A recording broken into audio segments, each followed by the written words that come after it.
मेरे प्यारे लोगों, आज मैं तुमसे एक बहुत पुरानी और बहुत अनमोल कहानी कहना चाहता हूँ। कहानी है महावीर की और एक ग्वाले की। इस कहानी को तुमने कई बार सुना होगा, शायद स्कूल में पढ़ा हो, शायद माँ बाप से सुना हो, शायद किसी धर्म की किताब में देखा हो, लेकिन आज मैं तुम्हें इस कहानी का वो रस पिलाऊंगा जो बहुत कम लोगों ने पिया है। तो ध्यान से सुनना, जल्दी मत करना। कहानी छोटी है लेकिन उसका अर्थ बहुत गहरा है, इतना गहरा कि अगर तुमने इसे समझ लिया तो फिर किसी और किताब की जरूरत नहीं पड़ेगी। तो अपने दिल को थोड़ा धीरज देना, अपनी बुद्धि को थोड़ा शांत करना और अपनी आत्मा को बस खोल देना। बात उन दिनों की है जब महावीर अभी पूरे ज्ञान को नहीं उतरे थे। वो घोर तप कर रहे थे जंगल में, एक वृक्ष के नीचे। उनकी आंखें बंद थीं, शरीर जैसे पत्थर हो गया हो, सांसें इतनी धीमी थीं कि लगता था जैसे प्राण ही निकल गए हों। लेकिन ये भूल मत जाना, वो मरे नहीं थे। वो तो इतने ज्यादा जीवित हो गए थे कि साधारण जीवन उनके लिए मृत्यु लगने लगा था। ऐसे में वहां एक ग्वाला आया, बिल्कुल साधारण ग्वाला, अनपढ़, भोला, सीधा, गायें चरा रहा था। उसने देखा एक साधु बैठा है। ग्वाले का मन भोला था लेकिन अधीर भी था। उसने सोचा ये कोई बड़े आदमी हैं, इनके पास गायें छोड़ दूं तो सुरक्षित रहेंगी। वो महावीर के पास गया और बोला, मुनिवर, मैं गांव दूध बेचने जा रहा हूं, थोड़ी देर में लौटूंगा। मेरी गायें यहां हैं, कृपया इनका ध्यान रखना। महावीर सुन नहीं पाए, वो कहीं और थे। उनकी चेतना शरीर से निकलकर ब्रह्मांड में विचरण कर रही थी। लेकिन ग्वाला समझा, उन्होंने चुप रहकर हां कर दी। वो चला गया। अब यहां पहला रहस्य है। ग्वाला गया लेकिन गायें वहीं रहीं। शाम हुई, ग्वाला लौटा, गायें कहीं नहीं। वह घबराया, भागा, दौड़ा, गायें नहीं मिली। फिर वो महावीर के पास आया और बोला, तुमने मेरी गायें कहां छिपा दी? मैंने तुम्हें सौंपा था। महावीर चुप, आंखें बंद, जैसे सुन ही नहीं रहे। ग्वाला और भड़का। उसने वहीं पड़ा रस्सा उठाया और महावीर को पीटना शुरू कर दिया। चाबुक की तरह रस्सा उनके ऊपर गिर रहा था। 1 चोट, 2 चोट, 10 चोट। लेकिन महावीर जैसे कुछ हो ही न रहा हो। अब यहां रुको, थोड़ा रुको और सोचो, क्या तुमने कभी सोचा है एक आदमी पीटा जा रहा है और उसे पता नहीं चल रहा? यह असंभव है, ये पागलपन है, ये नाटक है। लेकिन नहीं, ये नाटक नहीं है, ये परम सत्य है। देखो, जब तुम गहरी नींद में होते हो और कोई तुम्हें हिलाता है तो तुम जागते हो, लेकिन अगर कोई धीरे से छुए तो नहीं जागते। क्यों? क्योंकि तुम्हारी चेतना शरीर से थोड़ी दूर है। जब तुम सपना देख रहे होते हो और कोई तुम्हें आवाज लगाता है तो कभी कभी तुम नहीं सुन पाते। क्यों? क्योंकि तुम्हारी चेतना सपने की दुनिया में खोई हुई है। वैसे ही महावीर उस समय ध्यान की ऐसी गहराई में थे जहां शरीर का कोई अस्तित्व नहीं था, जहां दर्द का कोई अर्थ नहीं था, जहां मैं का कोई सवाल ही नहीं था। ग्वाला पीट रहा था, लेकिन पीटा कौन जा रहा था? शरीर तो था, लेकिन शरीर को मैं कहने वाला कोई अंदर नहीं था। जैसे कोई खाली घर हो, चोर आया, दरवाजा तोड़ा, अंदर गया, लेकिन चुराने को कुछ था ही नहीं। यही तो हुआ महावीर के साथ। ग्वाला आया, रस्सी उठाई, पीटा, लेकिन पीटा किसे? कोई था ही नहीं। अब समझे, ये कोई चमत्कार नहीं है, ये विज्ञान है, चेतना का विज्ञान। जब तुम अपनी चेतना को एक जगह से हटाकर दूसरी जगह ले जाते हो तो पहली जगह तुम्हारे लिए मिथ्या हो जाती है। जैसे टेलीविजन देखते वक्त तुम कमरे की आवाजें नहीं सुनते, जैसे किताब पढ़ते वक्त तुम भूख भूल जाते हो, जैसे प्रेम में डूबे हुए लोग दुनिया की परवाह नहीं करते। महावीर ध्यान में इतने डूबे हुए थे कि ये पूरी दुनिया उनके लिए एक धुंधली सी आवाज बन गई थी, जैसे दूर से आती हवा की सरसराहट, जैसे नदी का बहना, जैसे पत्तियों का गिरना। वे सुन रहे थे लेकिन सुनने वाला कोई नहीं था। वे महसूस कर रहे थे लेकिन महसूस करने वाला कोई नहीं था। वे मौजूद थे लेकिन मौजूदगी का बोझ कोई नहीं था। यही है मुक्ति, यही है स्वतंत्रता, यही है मोक्ष। अब दूसरा पहलू बहुत गहरा, बहुत क्रांतिकारी। तभी देवराज इंद्र प्रकट हुए। उन्होंने ग्वाले का हाथ पकड़ा और कहा, रुक जा मूर्ख, ये राजकुमार महावीर हैं, तूने इन्हें पीट दिया। ग्वाला कांप गया। वह महावीर के चरणों में गिर पड़ा, रोने लगा, माफी मांगने लगा। अब यहां रुको और सोचो। इंद्र स्वर्ग के राजा, देवताओं के देवता, शक्तिशाली, प्रभावशाली, वे खुद आए महावीर की रक्षा करने, महावीर की इज्जत बचाने, महावीर को न्याय दिलाने। लेकिन महावीर ने क्या किया? कुछ नहीं। उन्होंने इंद्र को धन्यवाद नहीं दिया, उन्होंने ग्वाले को डांटा नहीं, उन्होंने कहा नहीं, देखा मैंने सही कहा था। वे बस मौन रहे। और फिर धीरे धीरे उन्होंने आंखें खोली, ग्वाले को रोते देखा, इंद्र को देखा और पूछा, क्या हुआ? तुम रो क्यों रहे हो? मुझे तो कुछ पता ही नहीं चला। अब ये सुनकर तुम्हें क्या लगता है? क्या ये पागलपन है? क्या ये दिखावा है? क्या ये अहंकार है? नहीं, ये कुछ भी नहीं है। ये बस सत्य है। महावीर सच कह रहे थे। उन्हें सचमुच कुछ पता नहीं चला, क्योंकि जब मैं नहीं होता तो मुझे क्या पता चलेगा? जब तुम सो रहे होते हो और कोई तुम्हें पीटे तो तुम जाग जाते हो, क्योंकि मैं मौजूद है, मैं की रक्षा करनी है, मैं का अस्तित्व बचाना है। लेकिन जब मैं ही नहीं है तो कौन जागेगा, कौन रोएगा, कौन लड़ेगा? कोई नहीं। बस शांति है, बस मौन है, बस चैतन्य है।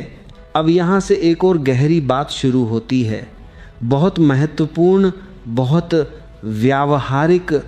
देखो, ग्वाला रो रहा था, उसे अपनी गलती का एहसास हो गया था, उसे डर लग रहा था, उसे शर्मिंदगी हो रही थी। और महावीर, वे शांत थे, जैसे कुछ हुआ ही ना हो। अब सोचो, अगर तुम महावीर की जगह होते तो क्या करते? शायद कहते, कोई बात नहीं, मुझे माफ कर दिया। शायद कहते, तुमने गलत किया लेकिन मैं तुम्हें क्षमा करता हूं। शायद कहते, अगली बार ध्यान रखना। लेकिन महावीर ने कुछ नहीं कहा। वे बस देखते रहे। क्यों? क्योंकि जब तुम क्षमा करते हो तो एक मैं बना रहता है जो क्षमा कर रहा है, और एक तुम बना रहता है जिसको क्षमा किया जा रहा है। लेकिन जब मैं और तुम दोनों मिट जाएं तो क्षमा किसकी, किसके लिए? कोई सवाल ही नहीं रह जाता। यही है परम क्षमा, जहां क्षमा करने वाला भी नहीं है और क्षमा पाने वाला भी नहीं। बस प्रेम है, बस करुणा है, बस मौन है। अब यहां से मैं तुमसे एक और बात कहना चाहता हूं, बहुत निजी, बहुत गहरी। तुमने कभी सोचा है तुम्हारे जीवन में कितनी बार ऐसा हुआ है? किसी ने तुम्हें गलत समझा, किसी ने तुम्हें दोष दिया, किसी ने तुम्हें पीड़ा दी, किसी ने तुम्हारा अपमान किया, और तुमने क्या किया? तुमने प्रतिक्रिया दी, तुमने बहस की, तुमने लड़ाई की, तुमने रोया, तुमने चिल्लाया, तुमने बदला लिया या बदला लेने की योजना बनाई। क्यों? क्योंकि तुम्हारे अंदर मैं मौजूद था और मैं की रक्षा करनी थी। लेकिन महावीर के अंदर मैं नहीं था, इसलिए उन्हें रक्षा की जरूरत नहीं थी। अब यहां से एक व्यावहारिक सवाल उठता है, क्या हम भी ऐसा कर सकते हैं? क्या हम भी मैं को मिटा सकते हैं? मेरा उत्तर है हाँ, बिल्कुल। लेकिन रातों रात नहीं, धीरे धीरे, एक एक कदम। पहला कदम जागरूकता। जब कोई तुम्हें गाली दे तो तुरंत प्रतिक्रिया मत दो, बस रुको, एक पल रुको और देखो तुम्हारे अंदर क्या हो रहा है। क्रोध आ रहा है, अपमानित महसूस कर रहे हो, बदला लेना चाहते हो, बस देखो, उन भावनाओं को मत दबाओ, उन्हें मत रोको, बस देखो जैसे कोई साक्षी देख रहा हो। और धीरे धीरे तुम पाओगे तुम उन भावनाओं से अलग हो रहे हो। तुम वो नहीं हो जो क्रोधित हो रहा है, तुम वो हो जो देख रहा है कि क्रोध आ रहा है। यही है पहला कदम, यही है ध्यान। दूसरा कदम स्वीकृति। जब तुम यह देख लोगे कि क्रोध आ रहा है तो उसे स्वीकार कर लो। कहो, हाँ मुझे क्रोध आ रहा है। ये ठीक है, ये स्वाभाविक है, क्योंकि जब तुम किसी भावना का विरोध करते हो तो वह और मजबूत हो जाती है, लेकिन जब तुम उसे स्वीकार कर लेते हो तो वह धीरे धीरे शांत हो जाती है। जैसे कोई बच्चा रो रहा हो, अगर तुम उसे डांटो तो वह और जोर से रोएगा, लेकिन अगर तुम उसे गोद में उठा लो, प्यार करो, तो वह धीरे धीरे शांत हो जाएगा। वैसे ही तुम्हारी भावनाओं के साथ भी है। तीसरा कदम, विसर्जन। जब तुम जागरूक हो जाओ और भावनाओं को स्वीकार कर लो तो फिर उन्हें जाने दो, उन्हें पकड़ कर मत रखो। क्रोध आया, देखा, स्वीकार किया और फिर छोड़ दिया। भय आया, देखा, स्वीकार किया और फिर छोड़ दिया। ईर्ष्या आई, देखी, स्वीकार की और फिर छोड़ दिया। यही है विसर्जन, यही है मुक्ति। और जब तुम यह अभ्यास करने लगोगे तो एक दिन अचानक तुम पाओगे तुम्हारे अंदर मैं का भाव कमजोर पड़ गया है। तुम उतनी आसानी से क्रोधित नहीं होते, उतनी जल्दी आहत नहीं होते, उतनी देर तक दुखी नहीं रहते, क्योंकि अब तुम जान गए हो तुम वो नहीं हो जो होता है, तुम वो हो जो देखता है। और जो देखता है वह सदा शांत है, सदा प्रसन्न है, सदा मुक्त है। अब यहां से मैं तुमसे एक और रहस्य की बात कहना चाहता हूं। देवराज इंद्र आए महावीर की रक्षा करने, लेकिन महावीर ने उनकी रक्षा ठुकरा दी। अब ये सुनकर तुम हैरान हो गए ना? सोच रहे हो भगवान खुद मदद करने आ रहे हैं और ये मना कर रहे हैं। क्या ये अहंकार है? क्या ये मूर्खता है? नहीं, ये न अहंकार है न मूर्खता, ये है परम स्वावलंबन। महावीर कह रहे थे, मैं अकेला ही काफ़ी हूँ, मुझे किसी की रक्षा की ज़रूरत नहीं, मेरी रक्षा की जिम्मेदारी मेरी खुद की है।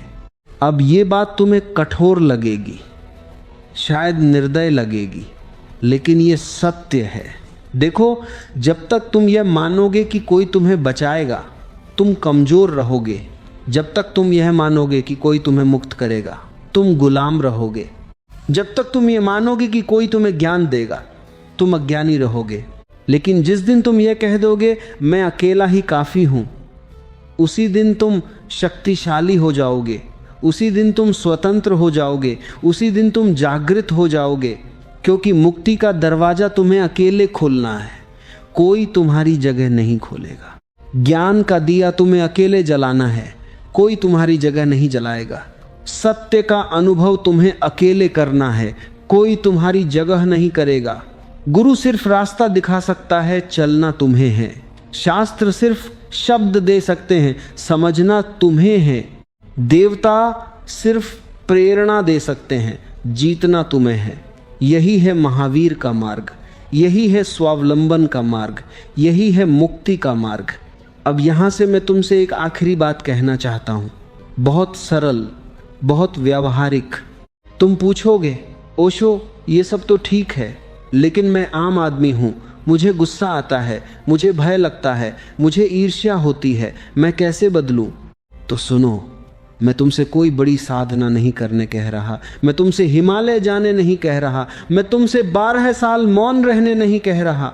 मैं बस इतना कह रहा हूँ, रोज सुबह उठो और 10 मिनट के लिए चुपचाप बैठ जाओ, आंखें बंद करो, सांस पर ध्यान करो और अपने विचारों को देखो। ना उन्हें रोको, ना उन्हें दबाओ, ना उनसे लड़ो, बस देखो। मेरे प्रिय मित्रों, अब आगे बढ़ते हैं उस गहराई में जहाँ शब्द थम जाते हैं और केवल अनुभव बोलता है। जब तुमने उस 10 मिनट के मौन को स्वीकार कर लिया तो धीरे धीरे एक अद्भुत परिवर्तन घटित होने लगेगा। पहले विचारों का शोर कम होगा, फिर भावनाओं का तूफान शांत होगा, अंततः वह आंतरिक खालीपन प्रकट होगा जिसे तुम डरते थे, पर जो वास्तव में पूर्णता है। यही वह स्थान है जहां महावीर बैठे थे, यही वह कोना है जहां कोई ग्वाला नहीं आता, कोई रस्सी नहीं गिरती, कोई इंद्र नहीं आता, केवल शुद्ध अस्तित्व सांस लेता है। तुम पूछोगे, क्या यह संभव है? क्या एक साधारण मनुष्य जो बाजार की चिंताओं में डूबा है, जो रिश्तों के उतार चढ़ाव में घिरा है, वह भी उस शांति को पा सकता है? हाँ, बिल्कुल। ध्यान कोई पहाड़ चढ़ना नहीं है। ध्यान तो अपनी ही आंखों के सामने पड़े सत्य को देखना है। तुम पहले से ही वहां हो, बस तुम भाग रहे हो। तुमने खुद को इतनी परतों से ढक लिया है कि तुम्हें याद नहीं रहा कि तुम कौन हो। पर जब तुम रुकते हो, जब तुम सिर्फ देखते हो, तो परतें गिरने लगती हैं। अंत में वही नंगपन बचता है जो जन्म के समय था, वही निश्चलता, वही मासूमियत, वही संभावना। ग्वाले की कहानी सिर्फ इतिहास नहीं है, वह तुम्हारी रोज की जिंदगी का प्रतीक है। रोज कोई ग्वाला आता है, कभी बॉस की डांट बनकर, कभी पत्नी के शब्दों बनकर, कभी समाज की उम्मीदों बनकर, और तुम तुरंत रस्सी उठा लेते हो, या दूसरों को पीटते हो, या खुद को। प्रतिक्रिया का यह चक्र तुम्हें जकड़ लेता है। तुम सोचते हो कि लड़कर तुम जीत जाओगे, पर सच यह है कि जिस दिन तुम लड़ाई बंद कर देते हो, उसी दिन जीत तुम्हारे कदम चूमती है। महावीर ने लड़ाई नहीं जीती, उन्होंने लड़ाई को ही मिटा दिया। जब लड़ाई ही नहीं रही तो विजेता और पराजित का सवाल कहां से आएगा? इसलिए जब अगली बार क्रोध उठे तो उसे दबाओ मत, बस उसे देखो। कहो, हाँ क्रोध आया है, और देखो कि वह कहां से आया, कहां जाता है। तुम पाओगे कि वह बादलों की तरह है, आता है, बरसता है, चला जाता है। आकाश वही रहता है, तुम वही आकाश हो। क्रोध बादल है, भय बादल है, लालच बादल है, और तुम वह विशाल अनंत आकाश हो जो सब कुछ समाये हुए है, पर किसी से लिप्त नहीं होता। यह जान लेना ही ध्यान है, यह जान लेना ही मुक्ति है। यह कोई सिद्धांत नहीं, जीवंत अनुभव है। लोग कहते हैं, ओशो जीवन तो कठिन है, समस्याएं तो हैं, कैसे चुप रहूं? मैं तुमसे कहता हूं, चुप रहना भागना नहीं है, चुप रहना स्वीकार करना है। स्वीकार करो कि यह क्षण वैसा ही है जैसा है। विरोध मत करो। जब तुम विरोध करते हो तो ऊर्जा बर्बाद होती है। जब तुम स्वीकार करते हो तो ऊर्जा केंद्रित होती है। उस केंद्रित ऊर्जा से ही समाधान जन्म लेता है। महावीर ने गायें ढूंढी नहीं, उन्होंने बस अपनी उपस्थिति बनाए रखी। गायें स्वयं लौट आईं, क्योंकि जब तुम केंद्र में होते हो तो सब कुछ तुम्हारी ओर खींचा चला आता है। भटकाना तुम्हारा काम नहीं है, बस केंद्रित रहना है, बस जागृत रहना है। तो आज की साधना यही है, जब भी जीवन तुम्हें हिलाए तुरंत प्रतिक्रिया मत दो। 3 गहरी सांसें लो, भीतर देखो कौन हिल रहा है, शरीर हिल रहा है, मन हिल रहा है, या केवल परिस्थिति बदल रही है। जब तुम ये भेद समझ लोगे तो तुम्हारे कदम डगमगाएंगे नहीं। तुम्हारी आंखों में वह तेज आएगा जो सहस्राब्दियों से ऋषियों की आंखों में जलता आया है। वह तेज ज्ञान का नहीं है, वह तेज उपस्थिति का है, वह तेज तुम्हारी अपनी चेतना का है। और जब तुम इस उपस्थिति में जीने लगोगे तो तुम पाओगे कि ग्वाला बदल गया है, इंद्र बदल गया है, रस्सी बदल गई है, पर सबसे बड़ा चमत्कार यह है कि तुम बदल गए हो। अब तुम पीटते नहीं हो, अब तुम रोते नहीं हो, अब तुम केवल देखते हो। इस देखने में ही सारा ब्रह्मांड नाचता है। यही तो महावीर का संदेश है, यही तो अस्तित्व का गीत है। बस देखो, बस रहो, बस हो जाओ, शेष सब अपने आप हो जाएगा, क्योंकि ब्रह्मांड तुम्हारे साथ है। शांति